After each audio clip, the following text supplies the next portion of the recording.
Hi friends, మన ఛానల్లో టేస్టీగా చాలా సింపుల్గా చికెన్ కర్రీని ఎలా చేయాలో చూసేద్దాం. చికెన్ కర్రీ కోసం ముందుగా 1 కేజీ వరకు చికెన్ తీసుకొని ఒక 2-3 సార్లు శుభ్రంగా వాటర్తో కడుక్కోవాలి.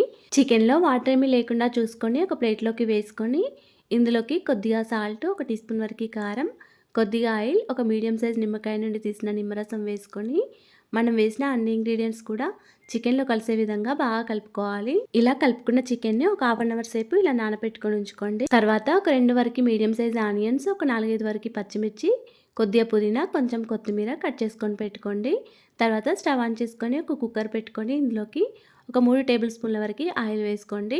ఆయిల్ వేడయ్యాక మనం కట్ చేసుకొని పెట్టుకున్న ఆనియన్స్, పచ్చిమిర్చి, పుదీనా వేసుకొని ఫ్రై చేసుకోవాలి. ఇప్పుడు దీనిలోకి ఒక 3 వరకు లవంగాలు, ఒక 3 వరకు యాలకులు, ఒక చిన్న దాల్చిన చెక్క ముక్క, కొద్దిగా షాజీరా వేసుకొని ఒకసారి కలుపుకోండి. అలాగే ఒక స్పూన్ వరకు కసూరి మేతి కూడా వేసుకొని ఒకసారి కలుపుకోండి. తర్వాత దీనిలోకి ఒక 2 టీ స్పూన్ల వరకు అల్లం వెల్లుల్లి పేస్ట్ వేసుకొని అల్లం పచ్చివాసన పోయే వరకు ఆయిల్లో ఫ్రై చేసుకోండి. అలాగే ఒక హాఫ్ టీ స్పూన్ వరకు పసుపు కూడా వేసుకొని ఒకసారి కలుపుకొని దీనిలోకి మనం మ్యారినేట్ చేసుకొని పెట్టుకున్న చికెన్ మొత్తం కూడా వేసుకొని ఒకసారి కలుపుకోవాలి.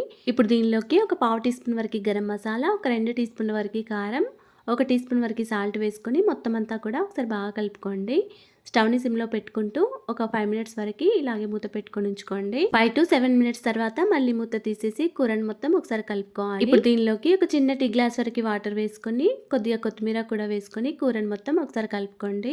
కూరని కలుపుకున్న తర్వాత కుక్కర్ మీద మూత పెట్టుకొని ఒక 2 విజిల్స్ వచ్చే వరకు ఉంచుకోండి. 2 విజిల్స్ తర్వాత స్టవ్ ఆఫ్ చేసుకోండి. అంతేనండి, ఎంతో టేస్టీగా సింపుల్గా చేసుకునే చికెన్ కర్రీ రెడీ అయిపోయింది. మీరు కూడా ఇలా ఒకసారి ట్రై చేసి చూడండి. వీడియో నచ్చితే లైక్ అండ్ ఫాలో చేయడం మర్చిపోకండి. Thanks for watching.